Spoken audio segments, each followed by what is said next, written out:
yan sa Dilawan. Ha? In-out pa nga ng Dilawan dyan dahil nagdala ng mga dancer doon sa isang stage. Pero nung tumalon kay Digong at binagbigyan, saka lang nanalo. Pero nasaan itong tao na ito? Ha? Nagpakita ba? Sumama ba kay Bato para imbestigahan itong tungkol sa droga?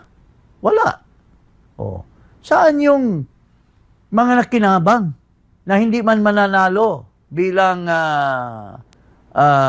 dahil kaya nga nagtampo yung butihing speaker na si Martin Romualdez kasi siya dapat ang manalo noong pagka-speaker noong panahon ni Digong, pero he has the numbers, pero pinagbigyan itong mga iba.